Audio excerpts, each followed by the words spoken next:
नमस्कार दर्शक बंधु खूब शीघ्र आशा कर्मी भौणी मानकर दरमा बढ़िया जाऊँगी जहाँकि बर्तमान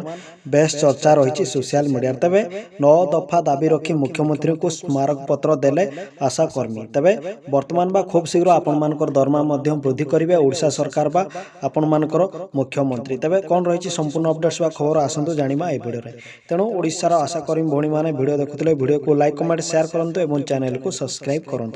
तेज आपण मैंने जानी 3 दिन तले आपण मानकर अंगनवाड़ी कर्मी सहायिका भौणी और सुपरवाइजर अंगनवाड़ी सुपरवाइजर भौणी मानकर दरमा दाबी बा दरमा पूरण करिसेंती तेबे 9 दफा दाबी रखी मुख्यमंत्री को स्मारक पत्र देइसेंती आशा कर्मी तेबे देखिया गले वर्तमान आशा कर्मी माने मध्य ताकर दरमा पई दाबी रखिसेंती एवं खूब शीघ्र ताकर दाबी मध्य पूरण हबो तेबे 9 दफा दाबी रखी पूरण को नै वर्तमान निश्चित कोइली ब्लॉक अंतर्गत कार्यरत आशा कर्मी भौणी माने मुख्यमंत्री को उद्देश्य एक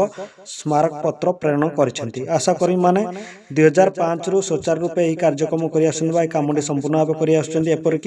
ग्रामांचल लोक उपयुक्त स्वास्थ्य सेवा जोगाइवा देवा सहित आशाकर्मी गुरुत्वपूर्ण भूमिका नहीं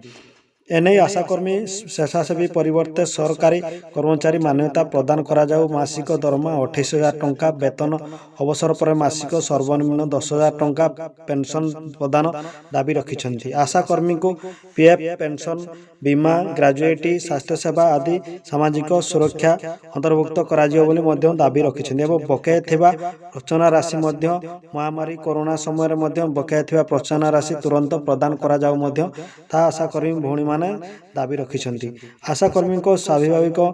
तांकर देहांत को नहीं 5 लाख